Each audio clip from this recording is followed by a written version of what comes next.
Bismillahirrahmanirrahim. Öncelikle bana bu fırsatı verdiğiniz için teşekkür ediyorum. Kurbanın kelime anlamı yaklaşmak demektir. Buradan biz anlıyoruz ki kurban aslında yaratıcıya yaklaşmak, Allah'a yakın olmak, bir vesile edinerek Allah'ın bize vermiş olduğu imkanın, rızkın bir miktarını yine onun rızasına uygun feda etmektir. Dolayısıyla kurban Allah'a yaklaşmanın bir vesilesidir ve Kur'an-ı Kerim'de kurban hadisesinden çokça bahsedilir. En meşhur, hepimizin çokça dinlediği ve okuduğu ayet-i kerime ise bu konuyla ilgili "Len yenalallaha luhumuha ve la dimauha velakin yenaluhu takva minkum." Kurbanın ne etleri, ne kanları, ne derileri Allah'a ulaşmaz.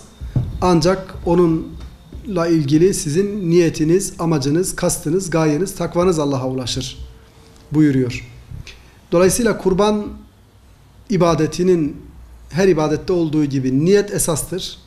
Ve Allah hangi niyetle kestiğimizi kurban ibadetinin en başında bize özellikle uyarıyla Allah'a ulaşacak olanın niyet olduğunu söylüyor. Biz kurban ibadetini ilk insan Hazreti Adem'in çocukları arasında görüyoruz. Habil ile Kabil Allah'a bir kurban adayarak dualarının kabul olup olmadığını kurban ile anladılar. Yani Allah'a iltica, Allah'tan bir istekte bulunup dua ettiklerinde babaları Adem onlara eğer siz Allah'a dua edecekseniz önce ona bir kurban adayınız ve kurban bağışlayınız diyerek çocuklarına Allah'a yaklaşmanın, duanın kabulünün yolunu gösteriyor. Bakıyoruz, kurbanı kabul olan Habil'in kurbanının kabul olması gerekçesi anlatılıyor ve deniyor ki Habil hayvancılık yapıyordu, hayvanları vardı ve kurban adarken Allah'a kurban bağışlayacağı, kurban keseceği zaman en seminini, en güzelini seçerek bağışlamıştı da Allah onu kabul etmişti. Biz buradan şunu anlıyoruz. Kurban eğer kesilecekse, kurban yapılacaksa Allah rızası için yapılmalı. Buna biz niyet diyoruz. Niyetin halis olması gerekir. Yine kurbanın öyle alelade, zayıf, çelimsiz, değersiz, kıymetsiz olmasından öte sevdiğimiz bir şeyi infak etmek esasına göre kurban edilebilecek bir hayvanı seçmeliyiz. Nitekim eğer hayvanın değerine bir kısıtlama, eksiklik, sakatlık ya da onun kıymetini düşürecek bir şey varsa Allah o kurbanı kabul etmiyor. Peki kurbanı niçin keseriz? Neden kurban keseriz? Niçin kurban ibadeti var? Bunun en temel gerekçesini yine Resulullah sallallahu aleyhi ve sellem bize şöyle iletiyor. Hazreti Ayşe annemiz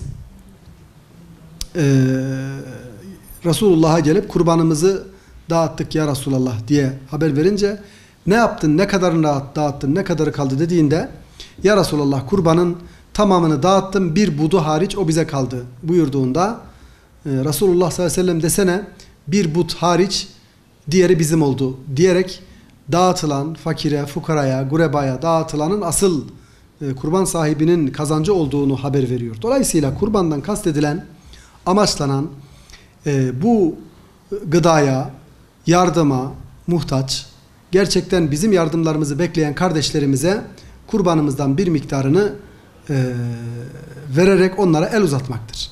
Nitekim kurban ibadetinin fıkıhtaki taksimatı şöyle yapılmış. Kurban edilen hayvanın eti 3 eşit parçaya bölünmüş.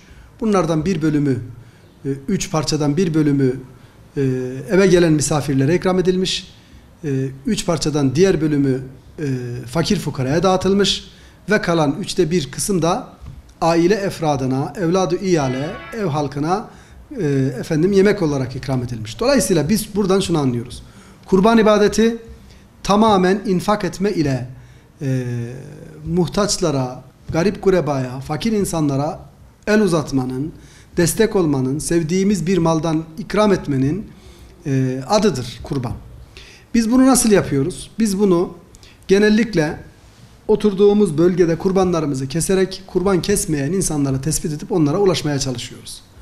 Bugün kurbanını farklı kuruluşlarla bağışlamak suretiyle gönderen kardeşlerimizin kurbanının dünyanın öbür tarafında binlerce kilometre ötedeki fakir kardeşlerimize ulaştığını görüyoruz.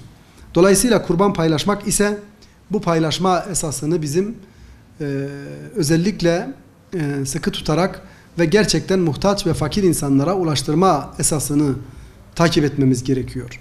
Kurban eğer bizi Afrika çöllerinde, Asya'nın fakir bölgelerinde, Filistin'de, Gazze'de ve dünyanın diğer yerlerinde bizden yardım bekleyen, destek bekleyen kardeşlerimiz varsa bu kardeşlerimize kurbanımızı ulaştırmamız ve onlarla paylaşmamız esas olmalıdır. Bugün burada bu kurbanı kestiğimizde kaç fakire ulaşacağımızı biliyoruz. Ama gerçekten fakir ve muhtaç bölgelerde kurban kestiğimizde çok daha fazla fakire ulaştığımızı bilmemiz gerekiyor. Bu sizin vasıtanızla bunu özellikle vurgulamak istiyorum. Türkiye Diyanet Vakfı geçen sene 780 bin hisse kurbanı dünyanın yaklaşık 100 küsür ülkesinde keserek kardeşlerine dağıttı. Bu sene biz bunu 800 bin hisse diye hedefliyoruz ve Allah'ın izniyle Filistin ve Gazze başta olmak üzere dünyanın dört bir yanında gönüllülerimizin, bağışçılarımızın kurbanlarını almak suretiyle muhtaç ve fakir bölgeler dağıtacağını sizin vasıtanızla söylemek istiyorum. Kurban edilecek hayvan elbette ki kendi vazifesini yerine getiriyor. Kurban kesen kişi de, mümin de, Müslüman da ibadet kastıyla bu faaliyeti yapıyor. İbadet kastıyla bir hayvanı boğazlamanın da İslam'da belirlenmiş ölçüleri var. Kurban edilecek hayvanın eziyet görmeyecek şekilde kesilmesi, işin ehli tarafından kesilmesi, yani bu işi bilen, bu işi uzmanı olan ve hayvana herhangi bir eziyet etmeyecek şekilde kesen kişilerin marifetiyle kesilmelidir. Aksi takdirde kurbanlık hayvana zarar vermek, onu incitmek, onu korkutmak, onu ürkütmek, bütün bunlar ibadetin ruhuna aykırıdır. Dolayısıyla biz kurbana merhametle yaklaşırız. Kurbanlık hayvan adeta ibadetin bir ortağıdır. Yani o da ibadet görevini yerine getirmektedir. Dolayısıyla bu hayvana merhametle yaklaşarak, onu korkutmayarak, hatta bizim geleneğimizde kurbanlık hayvanın gözleri bağlanır, o bıçağı görmemesi sağlanır, o ortamı, kanlı ortamsa onu görmemesi sağlanır, kıbleye döndürülür, tekbirler getirilir, tahliller getirilir. İşte özellikle besmele getirmek suretiyle boğazlanır ve boğazlanırken eziyet görmemesi için boğazlatılacak bıçağın özellikle çok keskin olması, eziyet etmemesi, tekrar söylüyorum, bu işi bilen ve bu işi ehlince yapan kişilerin marifetiyle kurbanı kesmek esastır. Bizim dinimiz bunu esas olarak kabul ediyor. Kurban paylaşmaktır. Biz paylaşarak büyüyeceğiz, paylaşarak iyiliğe erişeceğiz, paylaşarak iyi bir toplum olacağız.